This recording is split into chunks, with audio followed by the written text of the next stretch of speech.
A Comissão de Constituição e Justiça da Câmara dos Deputados aprova a PEC que torna inviolável o sigilo de comunicações realizadas em meios digitais. A proposta é de autoria do deputado federal Eduardo Bolsonaro. Parlamentares críticos ao texto argumentam que o projeto poderia facilitar a propagação de fake news. Eduardo Bolsonaro defende que a proposta ainda pode ser aperfeiçoada. E o Supremo Tribunal Federal retomou o julgamento sobre o juiz das garantias nesta quarta-feira. Yasmin Costa tem os detalhes. O primeiro a votar no retorno do julgamento de juiz das garantias foi o ministro Dias Toffoli. O magistrado divergiu do relator do caso, o ministro Luiz Fux.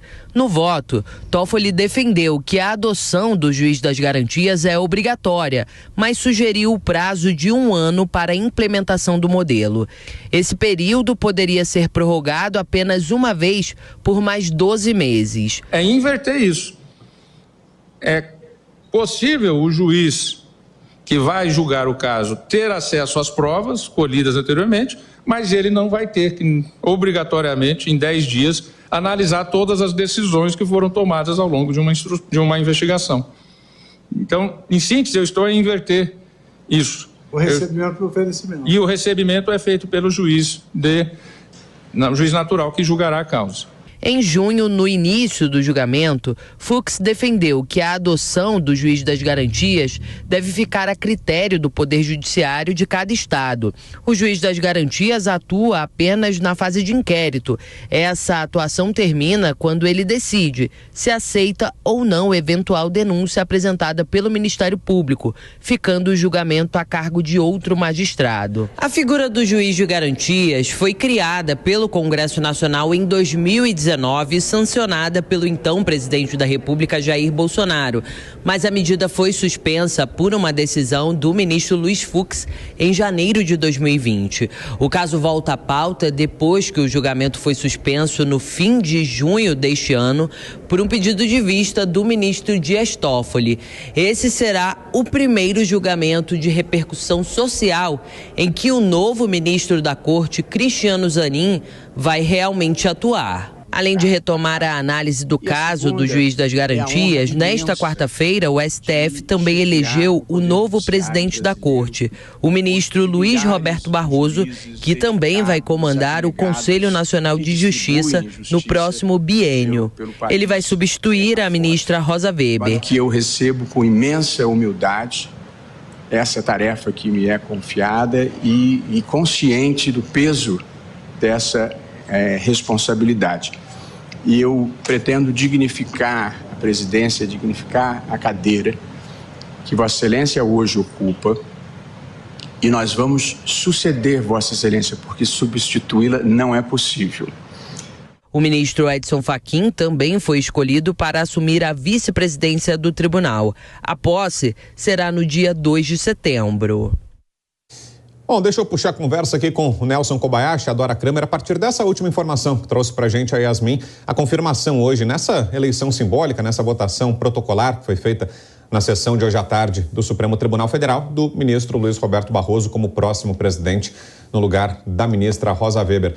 Para você, Koba, é um momento de bastante turbulência, né, para o ministro Barroso, que na presidência do TSE, o Tribunal Superior Eleitoral, teve uma passagem bastante ruidosa, né, longe de ser discreta, foi uma passagem bastante marcante e agora chega à presidência do Supremo Tribunal Federal debaixo dos holofotes outra vez por causa daquela fala dele há alguns dias dizendo que derrotamos o bolsonarismo.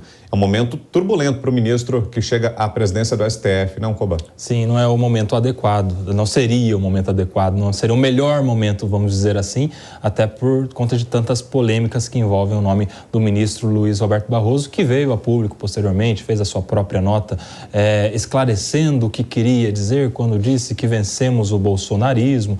O próprio STF teve que fazer uma nota também, o que não é comum, não é normal que o STF publique uma nota em defesa da fala de um ministro, mas nenhum dos outros ministros se manifestaram publicamente, o que também passa uma mensagem.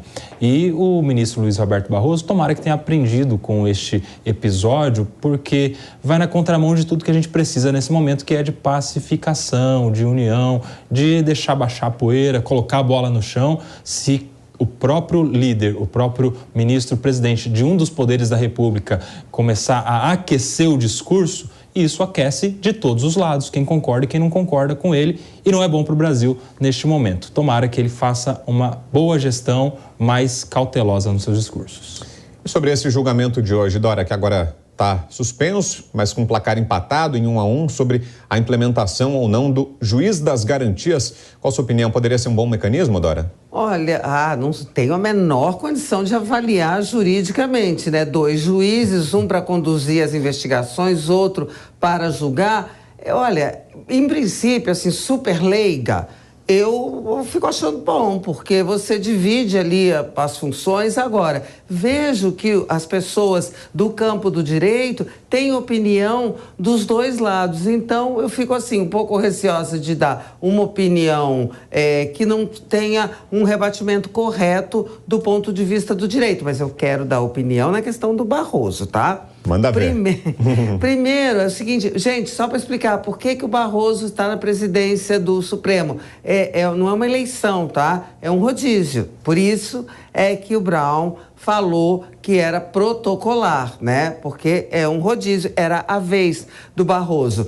A ministra Rosa Weber, que deixa agora a presidência e vai deixar o tribunal também, em setembro, outubro, se eu não me engano, ela se notabilizou por ser discreta, né?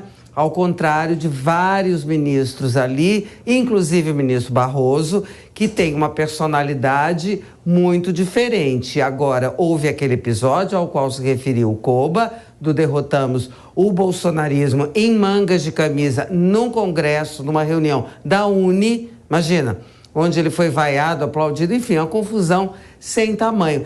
Esse episódio e mais um certo entendimento lá dentro da corte de que realmente não é bom para a corte esse protagonismo, essa aflição, essa atuação de ministros como celebridades, né? Isso expõe muito a corte, os ministros a serem insultados no meio da rua, né, dos aeroportos, dos restaurantes, mas, então eu acho que isso pode conter um pouco o ministro Roberto Barroso, mas o estilo faz o homem, né? Como o estilo fez a mulher, no caso da Rosa Weber, discreta, calada, só falando nos autos, vamos ver como será a presidência do ministro Barroso. Será diferente. Quanto diferente e para que lado é o que a gente vai ver. E só rapidinho, Coba, para a gente não ficar devendo, juiz das garantias, para você é uma boa ou não? Constitucional. O Congresso, que é a Casa das Leis, aprovou a lei que prevê o juiz de garantias. É bom para o processo, em especial para a lisura, porque daí não fica pressionado aquele juiz que lá na investigação determinou uma prisão e depois lá na frente, será que ele vai ter a sensibilidade de não, vou reconhecer a ilegalidade daquela prisão e vou absolver alguém? Separa bem as funções, isso é importante. Perfeito.